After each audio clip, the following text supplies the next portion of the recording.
qual o papel da igreja cristã frente aos embates políticos que nós estamos vivenciando? A sua pergunta é muito pertinente. Primeiramente, eu entendo que a igreja não pode ter uma posição político-partidária. A igreja não é um curral eleitoral. O púlpito não é um palanque. Nós não temos voto de cabresto. O povo de Deus deve ser um povo esclarecido. A igreja lida com princípios e com valores. Aí sim a igreja precisa se posicionar. Nós cremos nisso. Nós cremos na família, nós somos contra o aborto, nós somos a favor da valorização do casamento, nós somos a favor de verdades absolutas, nós somos contra a relativização dos costumes. Agora, se um político, se um partido estiver fora desses valores, você não precisa nem dizer, não vota no fulano, não vota no beltrano. Se você trabalha o certo, o errado já está denunciado. A igreja trabalha princípios. Até porque dentro de uma comunidade, nós somos uma comunidade plural. Plural. Não é verdade? Então você tem dentro da sua comunidade, onde você é pastor, pessoas que gostam do partido A, pessoas que defendem o partido B, que defendem o partido C. E se você entrar na política partidária, você vai criar problemas internos graves. Mas se você defende princípios, quem é cristão, crê em princípios. Exato. Em valores absolutos. E essa é a bandeira que nós temos que levantar como igreja, exercendo voz profética. Você nota lá em Romanos 13, que quando Deus institui o governo com duas finalidades. Primeiro, promover o bem. Segundo, coibir o mal. Se o governo inverte os papéis, em vez de promover o bem, promove o mal e coíbe o bem, cabe à igreja se levantar como voz profética. Isso vai custar um preço? Vai custar um preço. Mas a igreja, dizia os reformadores, é a consciência do Estado. Ela não pode se conformar. Ela não pode fazer parte do jogo. Ela não pode se corromper. É por isso que ela não pode se envolver e se miscuir em determinadas alianças para não perder a autoridade de voz profética, de dizer, esse é o caminho, seguir. Saúdo o povo de Deus com a paz do Senhor Jesus. Meus irmãos, neste domingo, dia 2 de outubro de 2022, acontecerá em nosso país um ato cívico que surtirá certamente grandes efeitos sobre toda a nação brasileira. Eu quero vos fazer lembrar dos tempos em que o povo de Deus, a nação de Israel, não tinha sobre si governantes diretos, mas sim homens delegados por Deus, levantados pelo Senhor na condição de juízes, para julgar a causa do povo. Em 1 Samuel capítulo 8 e o versículo 7 está escrito: E disse o Senhor a Samuel: Ouve a voz do povo em tudo quanto te disser, pois não te tem rejeitado a ti, antes a mim me tem rejeitado, para eu não reinar sobre ele. O povo queria um rei e Deus concedeu um rei ao povo, conforme o povo desejava. E certamente nós conhecemos a história e sabemos qual foi o final desse rei, né? E então, meus amados, nós hoje, em nossos dias, vivemos em um país democrático. E na democracia, o voto é um direito e uma responsabilidade do cidadão brasileiro, né? A que possa este, então, exercer a sua cidadania, mas com responsabilidade. Quando nós damos o nosso voto a alguém, nós delegamos a esta pessoa o direito de nos representar, Então, que o nosso voto seja, no mínimo, responsável, conhecendo de fato quem é o candidato em que nós estamos dispostos e já decididos a votar, quer seja ele para uma cadeira presidencial, governamental quanto ao Estado, ou em uma Câmara Legislativa Federal ou estadual, ou no Senado Federal, que possamos nós ter, no mínimo, a responsabilidade de observar a vida deste. Se ele, de fato, defende aquilo que nós defendemos, porque se ele não defender os mesmos valores, nós vamos, então, aprovar aquilo que nós condenamos, ou aquilo que nós não aprovamos. Portanto, então, neste domingo, que possamos ter a consciência como cidadãos brasileiros, a consciência também como cidadãos dos céus, para que possamos escolher bem, sob uma orientação de Deus, a orientação do Espírito Santo de Deus. Então, com isso, eu quero dizer que todos nós precisamos cuidar, né, do nosso voto, pois ele é muito importante à ordem e o progresso da nossa nação. Que assim seja nesse domingo, dia 2 de outubro de 2022. Que Deus abençoe o nosso Brasil.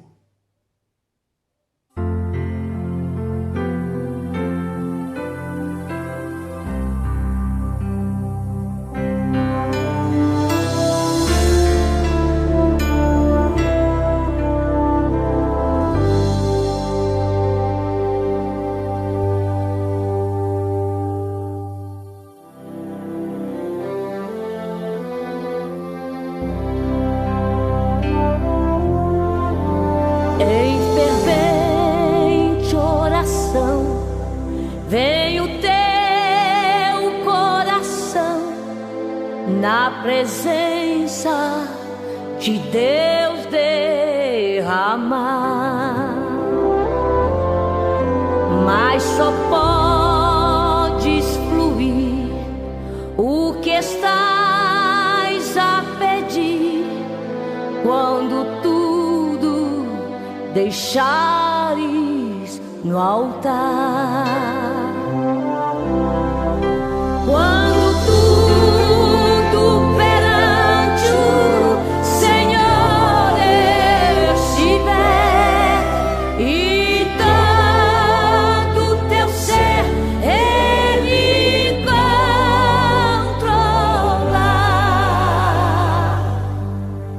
Só então hás de ver que o Senhor tem poder quando tudo deixares no altar.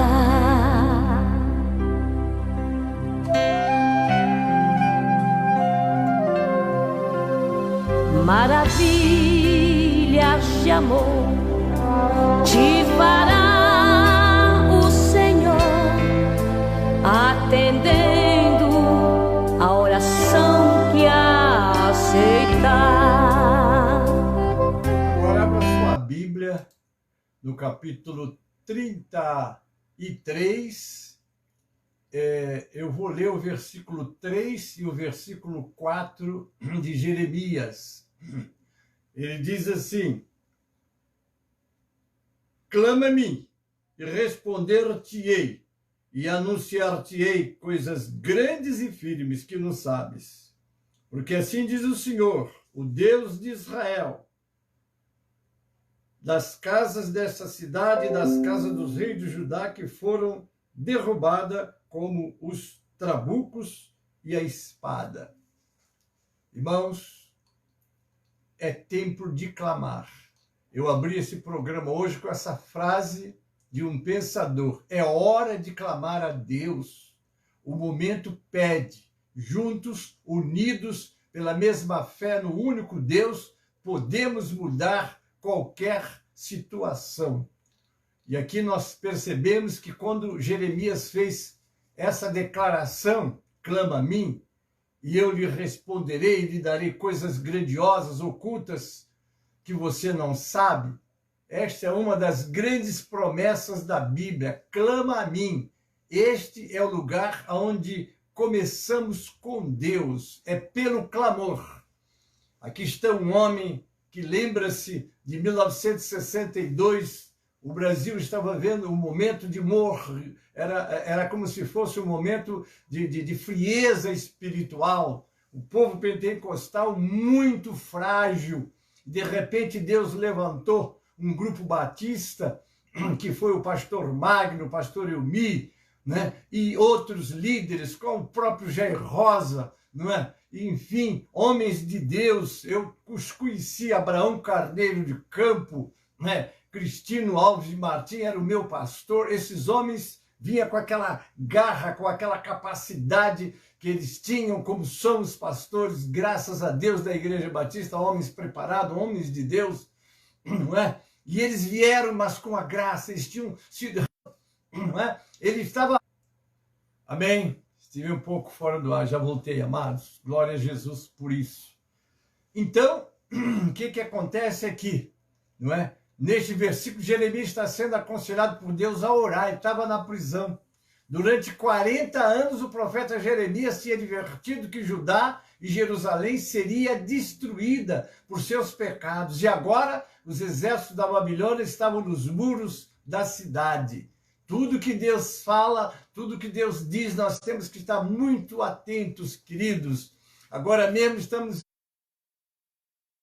vivendo um momento difícil para a igreja. Há locais que a igreja já está sendo visivelmente perseguida, não é? E nós vemos aqui que este homem estava perseguido. Ezequias, o rei, não quer que ele profetize a ruína de Judá, de modo que Jeremias foi lançado em uma cova na prisão. Para o pensamento humano, foi além de qualquer dúvida que as promessas de Deus para Israel iriam falhar, né? Foi exatamente nessa época sombria que Deus vem a seu servo com a palavra de encorajamento. Clama a mim e eu vou te responder. É um exemplo para nós, queridos, que na hora da dificuldade, na hora da prova, na hora que você sente que as suas forças estão terminando, você olha muitas vezes para a igreja e diz assim: meu Deus, onde é que está o povo? Não é? É a hora do clamor, clamar a Deus. Não é isso, né? Se a oração começa com Deus, então por que corremos para obter conselho de pessoas quando o nosso Deus Todo-Poderoso nos espera para invocá-lo? Os ouvidos do Senhor não estão agravados para não ouvir, nem as suas mãos encolhidas para não poder abençoar. Não há bálsamo em Gileade, além do grande médico, está lá em Jeremias 8:22. Ao longo das Escrituras, a palavra de ação, comando, e aqui nós devemos ser ativos, clamando a Ele. Com que frequência falamos com Deus através da oração? É sempre necessário. A oração é o meio que nós temos de nos comunicar com Deus. É tão frequentemente como nós chamamos um familiar ou um amigo. O problema que a maioria dos seres humanos tem é que eles chamam todo mundo, mas não a Deus. É Deus, é nele, é com ele que está a nossa resposta. Devemos clamar a ele sem cessar, e eu lhe responderei. Clama a mim, disse o Senhor para Jeremias. Ele estava abandonado, ele estava ali como que um objeto que não tem nenhum valor. E às vezes acontece conosco isso. Somos desprezados, mas o nosso Deus não nos despreza. Devemos de estar em contato com Ele na hora da necessidade, na hora da luta, na hora da prova. Ele é o nosso companheiro, como alguém disse, o amigo certo das horas incertas das nossas vidas. Mas acredite, nestas palavras eu te responderei. É a promessa dele. Mas nunca, nunca mesmo, que este pequeno servo, e vocês sabem disso muito bem, que procuramos o Senhor, buscamos o seu socorro, que ele não tenha vindo nos ajudar e nos socorrer. Em seu tempo e de sua maneira, ele vai responder, porque nem sempre as respostas de Deus vêm como você queria, nem sempre ele vai fazer o que a gente quer, mas com certeza a resposta dele e a ação dele na nossa vida é o melhor para nós, porque ele sabe o melhor.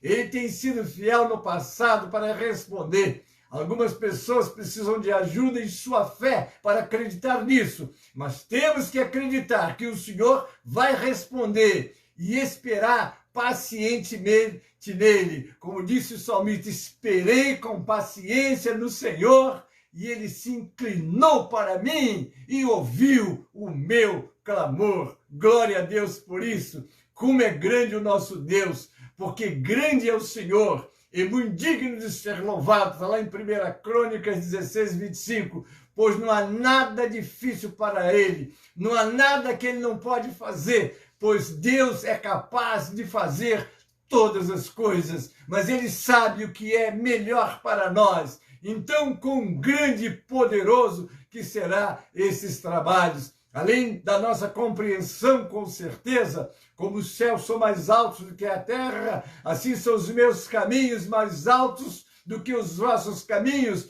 e os meus pensamentos do que os seus pensamentos. Está lá em Isaías 55:9. As Escrituras nos contam dos poderosos atos de Deus, a divisão do Mar Vermelho, as provisões para os filhos de Israel por 40 anos, a água de uma rocha, a comida do céu, gigantes mortos, as bocas dos leões que foram mantidas fechadas, só para citar algumas. Quem pode fazer coisas tão grandes e poderosas como o nosso Deus? Não há nenhuma outra, somente Deus pode fazer essas maravilhas em nosso meio e para a sua glória. Precisamos acreditar no Deus poderoso, que é poderoso para fazer tudo mais abundantemente, além daquilo que pedimos ou pensamos. Está lá em Efésios 3:20.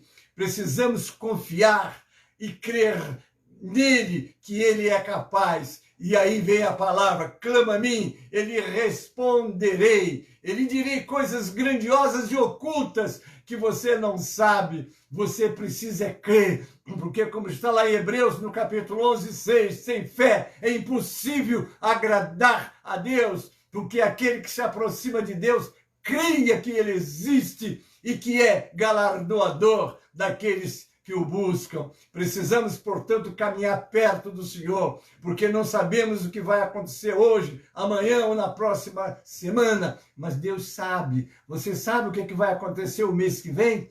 Quem viveu 1999, né? Quem viveu 2019, não jamais pensaria que a partir do ano 2020 o mundo entraria por uma mudança, vamos dizer assim, inesperada, sem precedente. Quem viveu até lá viveu uma vida. Quem está vivendo a partir de lá está vivendo uma vida bem diferente. Por isso é que temos que orar, esperar e ver o que Deus vai fazer, porque no tempo ele faz. Ele nem atrasa, nem adianta. É o tempo certo. Amém, querido? Lembre-se de nosso adversário, o diabo, que está nos procurando. Nós não sabemos como ele vai atacar e vir contra a gente. Nós não sabemos quais são as tentações que estão diante de nós, que fará com que sejamos tentados a pecar contra o Senhor. Nós não sabemos o que o homem vai fazer para nós, mas Deus sabe todas as coisas e ele tem o controle dos acontecimentos humanos e do tempo para as necessidades. Ele sabe de nossas fraquezas, ele sabe o que nós enfrentamos, ele quer que clamemos a ele. Então Deus é capaz de grandes maravilhas para fornecer, para curar, para responder, para proteger e fazer toda. Amém. Estou com a internet fraca, querido, mas vamos continuar. Ele sabe das nossas necessidades. E quero dizer para vocês, querido, há esperança. Se acreditarmos em nosso Criador, assim então devemos reter firmemente a este verso maravilhoso da promessa de Deus. A oração leva você até o alto, acima do tumulto e turbilhão do presente, para ver os propósitos de Deus em Cristo e saber que esses efeitos são sempre válidos. O nosso Deus nunca vai nos deixar sozinho nas nossas pelejas, batalhas e lutas. A oração te faz conhecer o amor de Deus em Jesus Cristo, que pela fé é o presente de Deus. Você poderia dizer, estou convencido de que nem a altura, nem a profundidade, nem qualquer outra criatura poderá nos separar do amor de Deus que está em Cristo Jesus, nosso Senhor. Essa é a bênção da oração, é de clamar, é de esperar, é de confiar e saber que Deus tem um tempo certo para te atender. Amém? Existe algo tão precioso como isto. É por isso que Deus nos leva muitas vezes na forma de julgamento para humilhar-nos e para nos ensinar a confiar nele e a orar.